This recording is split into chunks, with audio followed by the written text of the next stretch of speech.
ಬೆಳಗಿನ ಬೆಳಕು. ಸಬ್ಬತ್ ಚಿಹ್ನೆ 5. ಯಾಜಕಕಾಂಡ ಅಧ್ಯಾಯ 23. ಸಬ್ಬತ್ ಶಲೋಮ್, ಶಾಂತಿಯುತ ಸಬ್ಬತ್ ಭಾಗ 8. ಸಬ್ಬತ್ ದಿನದ ಅದ್ಭುತ ಗುಣಪಡಿಸುವಿಕೆ ಮತ್ತು ಅದರ ಆಧ್ಯಾತ್ಮಿಕ ಪಾಠ. 1. ಸಬ್ಬತ್ ದಿನದಂದು ಯೇಸು ಸಭಾಮಂದಿರದಲ್ಲಿ ಬೋಧಿಸುತ್ತಿದ್ದಾಗ ಒಬ್ಬ ಹೆಣ್ಣುಮಗಳು ಆತನ ಕಣ್ಣಿಗೆ ಬಿದ್ದಳು. ಆಕೆಯು 18 ವರ್ಷಗಳಿಂದ ದುರಾತ್ಮದಿಂದಾಗಿ ಕುಗ್ಗಿ ಹೋಗಿದ್ದಳು. ಆಕೆಯ ಬೆನ್ನು ಬಗ್ಗಿ ಹೋಗಿದ್ದು ನೇರವಾಗಿ ನಿಲ್ಲಲು ಸಾಧ್ಯವಿರಲಿಲ್ಲ. ದಿನಾಲು ನೆಲದತ್ತ ಬಾಗಿಯೇ ಬದುಕಲು ಕಲಿತಿದ್ದ ಆಕೆ ತನ್ನ ಕಾಲುಗಳ ಕೆಳಗಿನ ಧೂಳನ್ನು ಮಾತ್ರ ನೋಡುತ್ತಿದ್ದಳು. ಆದರೆ ಆ ಸಬ್ಬತ್ ದಿನದಂದು ಯೇಸುವಿನ ಕರುಣೆಯ ಕಣ್ಣುಗಳು ಆಕೆಯ ಮೇಲೆ ಬಿದ್ದವು. ಯೇಸು ಆಕೆಯನ್ನು ಮುಂದೆ ಕರೆದು, ಸ್ತ್ರೀಯೇ, ನೀನು ನಿನ್ನ ಬಲಹೀನತೆಯಿಂದ ಬಿಡುಗಡೆ ಹೊಂದಿದ್ದೀ ಎಂದು ಹೇಳಿದನು. ಆತನು ಆಕೆಯ ಮೇಲೆ ಕೈಗಳನ್ನು ಇಡಲು ತಕ್ಷಣವೇ ಆಕೆ ನೆಟ್ಟಗಾದಳು ಮತ್ತು ದೇವರಿಗೆ ಮಹಿಮೆಯನ್ನು ಸಲ್ಲಿಸಿದಳು. ಹಿಂದೆ ನಾಚಿಕೆಯಿಂದ ಬಾಗಿದ್ದ ಆ ಮಹಿಳೆಯು ಈಗ ಸ್ತುತಿಯಲ್ಲಿ ನೆಟ್ಟಗೆ ನಿಂತಿದ್ದ ಆ ದೃಶ್ಯ ಎಷ್ಟೊಂದು ಅದ್ಭುತವಾಗಿರಬೇಕು. ಸಭಾಮಂದಿರದ ಅಧಿಕಾರಿಯ ಆಕ್ಷೇಪ ಮತ್ತು ಯೇಸುವಿನ ಉತ್ತರ. ಸಭಾಮಂದಿರದಲ್ಲಿದ್ದ ಜನಸ್ತೋಮವು ಆಶ್ಚರ್ಯದಿಂದ ಪಿಸುಗುಟ್ಟುತ್ತಿದ್ದರು. ಆದರೆ ಸಭಾಮಂದಿರದ ಅಧಿಕಾರಿಯು ಸಬ್ಬತ್ ದಿನದಲ್ಲಿ ಗುಣಪಡಿಸುವುದು ನ್ಯಾಯ ಪ್ರಮಾಣದ ನಿಯಮಕ್ಕೆ ವಿರುದ್ಧ ಎಂದು ಆಕ್ಷೇಪ ವ್ಯಕ್ತಪಡಿಸಿದನು.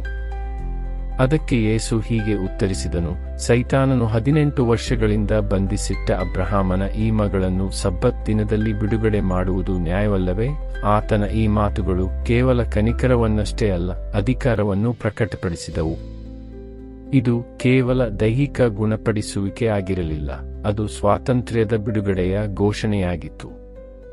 ಇದರ ಆತ್ಮಿಕ ಪಾಠವೇನೆಂದರೆ ಬೆನ್ನೆಲುಬು ಮತ್ತು ನಂಬಿಕೆ.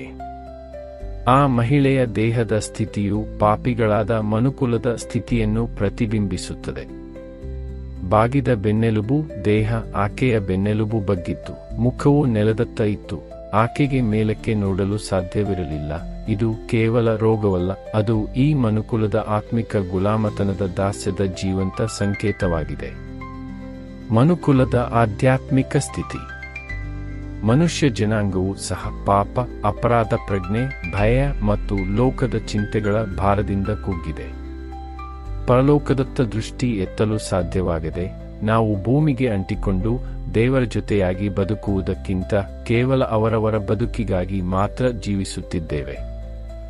ನಂಬಿಕೆಯೇ ಆಧ್ಯಾತ್ಮಿಕ ಬೆನ್ನೆಲುಬು. ದೇಹಕ್ಕೆ ಬೆನ್ನೆಲುಬು. ದೇಹವನ್ನು ನೇರವಾಗಿ ಹಿಡಿದಿರುವುದು ಬೆನ್ನೆಲುಬು, ಬ್ಯಾಕ್ಬೋನ್. ಆತ್ಮಕ್ಕೆ ಬೆನ್ನೆಲುಬು. ಈ ನಂಬಿಕೆಯೇ ಒಬ್ಬ ವ್ಯಕ್ತಿಯ ಬೆನ್ನೆಲುಬು. ಇದು ನಮ್ಮನ್ನು ದೇವರ ಮುಂದೆ ನೇರವಾಗಿ ನಿಲ್ಲುವಂತೆ ಮಾಡುತ್ತದೆ. ದುರ್ಬಲ ನಂಬಿಕೆ. ನಂಬಿಕೆ ದುರ್ಬಲವಾದಾಗ ನಾವು ಬಾಗಿ ಅಸ್ಥಿರರಾಗುತ್ತೇವೆ. ನಂಬಿಕೆ ಇಲ್ಲದಿದ್ದರೆ ನಾವು ಲೋಕದತ್ತ ಒಲಿಯುತ್ತೇವೆ ಮತ್ತು ಪರಲೋಕದ ವಿಷಯಗಳ ದೃಷ್ಟಿಯನ್ನು ಕಳೆದುಕೊಳ್ಳುತ್ತೇವೆ. ಯಾಕೆಂದರೆ ಇಬ್ರಿಯರಿಗೆ 11:6 ಹೀಗೆ ಹೇಳುತ್ತದೆ, ನಂಬಿಕೆಯಿಲ್ಲದೆ ದೇವರಿಗೆ ಮೆಚ್ಚಿಗೆಯಾಗುವುದು ಅಸಾಧ್ಯ. ದೇವರ ಬಳಿಗೆ ಬರುವವನು ದೇವರು ಇದ್ದಾನೆ ಎಂದು, ಆತನು ತನ್ನನ್ನು ಶ್ರದ್ಧೆಯಿಂದ ಹುಡುಕುವವರಿಗೆ ಪ್ರತಿಫಲ ಕೊಡುತ್ತಾನೆ ಎಂದು ನಂಬಬೇಕು. ದೇಹವು ಬೆನ್ನೆಲುಬು ಇಲ್ಲದೆ ನಿಲ್ಲಲು ಸಾಧ್ಯವಿಲ್ಲವೋ ಹಾಗೆಯೇ ಮನುಷ್ಯನು ನಂಬಿಕೆ ಇಲ್ಲದೆ ದೇವರ ಮುಂದೆ ನೇರವಾಗಿ ನಿಲ್ಲಲು ಸಾಧ್ಯವಿಲ್ಲ.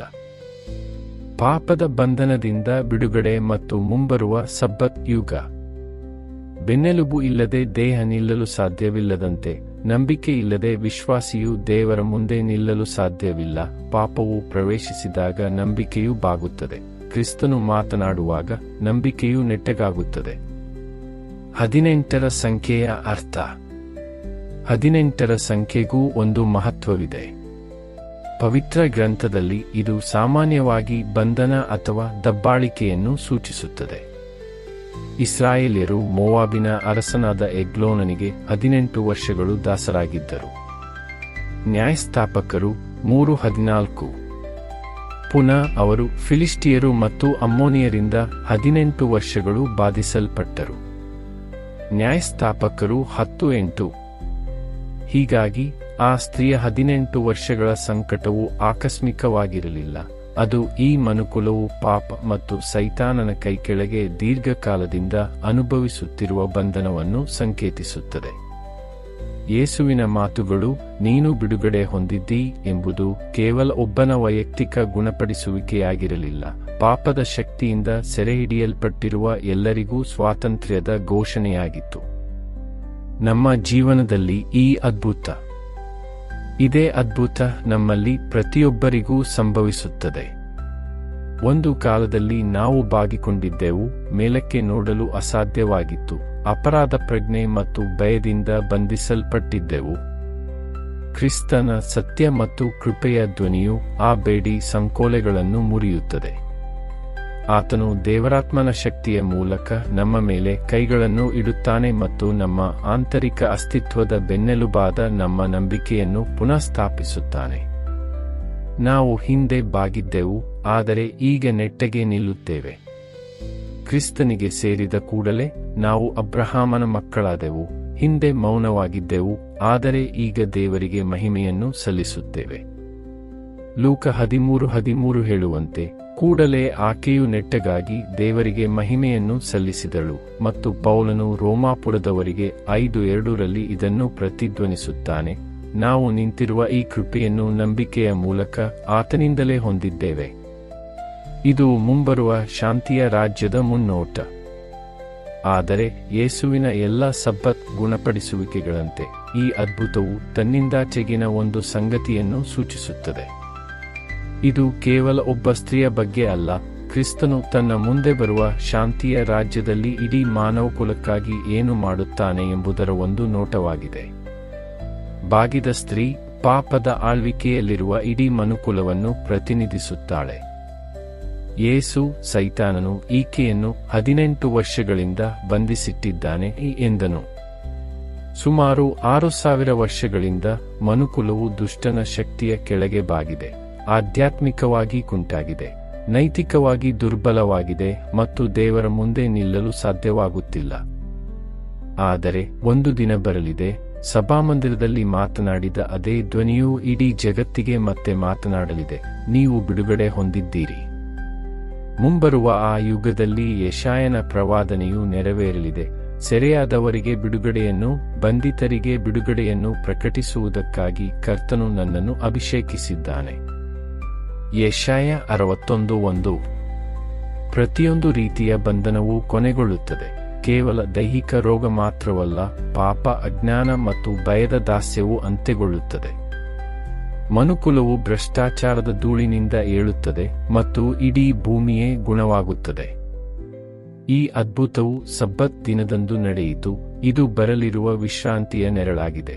ಇದು ವಾರದ 7ನೇ ದಿನ ಮಾತ್ರವಲ್ಲ, ಕ್ರಿಸ್ತನ 1000 ವರ್ಷಗಳ ಆಳ್ವಿಕೆಯಲ್ಲಿರುವ ಮಹಾ ಸಬ್ಬತ್ ಯುಗವಾಗಿದೆ. ಕ್ರಿಸ್ತನ ರಾಜ್ಯದಲ್ಲಿ ಸಂಪೂರ್ಣ ಸೃಷ್ಟಿಯ ವಿಮೋಚನೆ ಮತ್ತು ವಿಶ್ರಾಂತಿ. ಆ ಸಮಯದಲ್ಲಿ ಇಡೀ ಸೃಷ್ಟಿಯು ಬಿಡುಗಡೆಯನ್ನು ಅನುಭವಿಸಲಿದೆ. ಬಾಗಿಹೋಗಿ ಭಾರ ಹೊತ್ತಿರುವ ಲೋಕವು ಮತ್ತೊಮ್ಮೆ ನೆಟ್ಟಗೆ ನಿಲ್ಲಲಿದೆ. ದಬ್ಬಾಳಿಕೆಯ ನಿಯಮದ ಸ್ಥಾನದಲ್ಲಿ ಪ್ರೀತಿಯ ನಿಯಮವು ಬರಲಿದೆ. ಯೆಶಾಯ 35:5-6 ಆ ಮಹಿಮೆಯ ದಿನವನ್ನು ಹೀಗೆ ವಿವರಿಸುತ್ತದೆ. ಆಗ ಕುರುಡರ ಕಣ್ಣುಗಳು ತೆರೆಯಲ್ಪಡುವವು, ಕಿವುಡರ ಕಿವಿಗಳು ಬಿಚ್ಚಲ್ಪಡುವವು. ಆಗ ಕುಂಟನು ಜಿಂಕೆಯಂತೆ ನೆಗೆಯುವನು ಮತ್ತು ಮೂಕನ ನಾಲಿಗೆಯು ಹಾಡಲಾರಂಭಿಸುವುದು. ಯಾವ ನಿವಾಸಿಗಳು ನಾನು ಅಸ್ವಸ್ಥನಾಗಿದ್ದೇನೆ ಎಂದು ಹೇಳುವುದಿಲ್ಲ. ಯೆಶಾಯ 33:24 ಮತ್ತು ಆ ದೇಶದಲ್ಲಿ ಅಳುವ ಶಬ್ದವು ಇನ್ನೂ ಕೇಳಿಬರುವುದಿಲ್ಲ.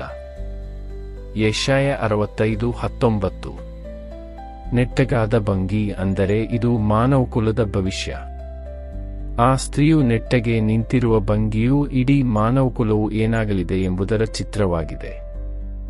ಆತ್ಮಿಕ ಬೆನ್ನೆಲುಬು ಆದ ನಂಬಿಕೆಯು ಪುನಃ ಸ್ಥಾಪನೆಯಾಗಲಿದೆ. ಹಿಂದೆ ಭಯದಿಂದ ಬಾಗುತ್ತಿದ್ದವರು ಈಗ ನಂಬಿಕೆ ಮತ್ತು ವಿಧೇಯತೆಯಲ್ಲಿ ನಿಲ್ಲುವರು. ಹಿಂದೆ ಅಪರಾಧ ಪ್ರಜ್ಞೆಯಿಂದ ನರಳುತ್ತಿದ್ದವರು ಈಗ ಸಂತೋಷದಿಂದ ಹಾಡುವರು. ಸಬ್ಬತ್ ವಿಶ್ರಾಂತಿಯು ಭೂಮಿಗೆ ಬರಲಿದೆ. ಅದು ಕೇವಲ ಮೌನವಾಗಿರುವುದಿಲ್ಲ, ಬದಲಿಗೆ ಗುಣಪಡಿಸುವ ಸಾಮರಸ್ಯವಾಗಿರುತ್ತದೆ. ಪ್ರತಿಯೊಂದು ಸೃಷ್ಟಿಯು ಸ್ತುತಿಯಲ್ಲಿ ನೆಟ್ಟಗೆ ನಿಲ್ಲುತ್ತದೆ ಮತ್ತು ಪ್ರತಿಯೊಂದು ಹೃದಯವೂ ದೇವರನ್ನು ಮಹಿಮೆಪಡಿಸುತ್ತದೆ. ಶಾಂತಿಯ ರಾಜ್ಯದ ಆಶ್ರಯ. ಆ ಶಾಂತಿಯ ರಾಜ್ಯದಲ್ಲಿ ಕ್ರಿಸ್ತನು ಕೇವಲ ದೇಹಗಳನ್ನು ಮಾತ್ರವಲ್ಲದೆ ಜನಾಂಗಗಳ ನಂಬಿಕೆಯನ್ನು ಸಹ ಪುನಃಸ್ಥಾಪಿಸುತ್ತಾನೆ. ಆತನು ನಂಬಿಕೆಯ ಬೆನ್ನೆಲುಬನ್ನು ಪುನರ್ನಿರ್ಮಿಸುತ್ತಾನೆ. ಮಾನವಕುಲವು ಇನ್ನು ಮುಂದೆ ಪಾಪದ ನೊಗದ ಕೆಳಗೆ ಬಾಗಿರುವುದಿಲ್ಲ, ಆದರೆ ದೇವರ ಪುತ್ರರು ಮತ್ತು ಪುತ್ರಿಯರಾಗಿ ನೆಟ್ಟಗೆ ನಡೆಯುವರು. ಒಂದು ಕಾಲದಲ್ಲಿ ಕೆಳಗೆ ನೋಡುತ್ತಿದ್ದ ಆ ಸ್ತ್ರೀಯು ಈಗ ಮೇಲಕ್ಕೆ ನೋಡುವ ಈ ಲೋಕವನ್ನು ಪ್ರತಿನಿಧಿಸುತ್ತಾಳೆ. ಕಣ್ಣುಗಳು ಪರಲೋಕದ ಕಡೆಗೆ ಎತ್ತಲ್ಪಟ್ಟಿರುತ್ತವೆ, ಮುಖಗಳು ಬೆಳಕಿನಿಂದ ಪ್ರಕಾಶಿಸುತ್ತಿರುತ್ತವೆ ಮತ್ತು ನಾಲಿಗೆಗಳು ವಂದನೆಯಿಂದ ತುಂಬಿರುತ್ತವೆ. ಎಷ್ಟೊಂದು ಸುಂದರ! ಒಂದು ಗುಣಪಡಿಸುವ ಕಾರ್ಯದಲ್ಲಿ ಆತನು ಇಡೀ ಸೃಷ್ಟಿಯ ಪ್ರವಾದನೆಯನ್ನೇ ಚಿತ್ರಿಸುತ್ತಾನೆ. ಆ ಬಾಗಿದ ಸ್ತ್ರೀಯು ಕೇವಲ ಗುಣವಾಗಲಿಲ್ಲ, ಆಕೆಯಿಂದ ಈ ಲೋಕವು ಹೇಗಿರಬೇಕು ಎಂಬುದರ ಜೀವಂತ ಪ್ರವಾದನೆಯಾದಳು. ಆಕೆಯ ಸ್ವಸ್ಥತೆಯು ಸಬ್ಬತ್ ವಿಶ್ರಾಂತಿ ಆ ದಿನವೇ ಆರಂಭವಾಯಿತು. ಹಾಗೆ ಲೋಕಕ್ಕೆ ಸಬ್ಬತ್ ವಿಶ್ರಾಂತಿಯು ಶೀಘ್ರದಲ್ಲಿಯೇ ಬರಲಿದೆ. ಕೊನೆಯ ಪಾಠ. ಪಾಪವು ನಮ್ಮನ್ನು ಧೂಳಿನ ಕಡೆಗೆ ಬಾಗಿಸುತ್ತದೆ, ಆದರೆ ಕ್ರಿಸ್ತನು ನಮ್ಮ ಕಣ್ಣುಗಳನ್ನು ಪರಲೋಕದ ಕಡೆಗೆ ಎತ್ತುತ್ತಾನೆ. ಭಯವು ಬಾಗಿಸಿದ್ದನ್ನು ನಂಬಿಕೆಯು ನೆಟ್ಟಗೆ ಮಾಡುತ್ತದೆ. ಆತನ ಸ್ಪರ್ಶವು ನಮ್ಮ ಜೀವನದ ಬೆನ್ನೆಲುಬನ್ನು ಪುನಃ ಸ್ಥಾಪಿಸುತ್ತದೆ. ಶೀಘ್ರದಲ್ಲಿಯೇ ಬಾಗಿಕೊಂಡಿರುವ ಈ ಲೋಕವು ಬೆಳಕಿನಲ್ಲಿ ನೆಟ್ಟಗೆ ನಿಲ್ಲಲಿದೆ. ಗುಣಪಡಿಸುವ ಸಬ್ಬತ್ ಹತ್ತಿರ ಬರುತ್ತಿದೆ ಮತ್ತು ಪ್ರತಿಯೊಂದು ಧ್ವನಿಯೂ ತಂದೆಯನ್ನು ಸ್ತುತಿಸಲಿದೆ. ಪ್ರಾರ್ಥನೆ. ಪ್ರೀತಿಯ ತಂದೆಯೇ, ನೀನು ಬಿಡುಗಡೆ ಹೊಂದಿದ್ದೀ ಎಂದು ಈಗಲೂ ಹೇಳುವ ನಿನ್ನ ಮಗನ ಧ್ವನಿಗಾಗಿ ನಿನಗೆ ವಂದಿಸುತ್ತೇವೆ. ನಮ್ಮ ಜೀವನದ ಬೆನ್ನೆಲುಬಾದ ನಮ್ಮ ನಂಬಿಕೆಯನ್ನು ಬಲಪಡಿಸು, ಇದರಿಂದ ನಾವು ನಿನ್ನ ಸತ್ಯದಲ್ಲಿ ದೃಢವಾಗಿ ನಿಲ್ಲಬಹುದು. ನಮ್ಮನ್ನು ಭಯ ಮತ್ತು ಅಪರಾಧ ಪ್ರಜ್ಞೆಯಿಂದ ಎತ್ತಿ ನಮ್ಮ ಹೃದಯಗಳು ಸ್ತುತಿಯಲ್ಲಿ ಮೇಲಕ್ಕೆ ನೋಡುವಂತೆ ಮಾಡು. ಲೋಕವು ಸಬ್ಬತ್ ಶಾಂತಿಗಾಗಿ ಕಾಯುತ್ತಿರುವಾಗ ಕ್ರಿಸ್ತನ ಹೆಸರಿನಲ್ಲಿ ನಮಗೆ ಈಗ ನಂಬಿಕೆಯಲ್ಲಿ ನಡೆಯಲು ಕೃಪೆಯನ್ನು ಅನುಗ್ರಹಿಸು. ಆಮೆನ್.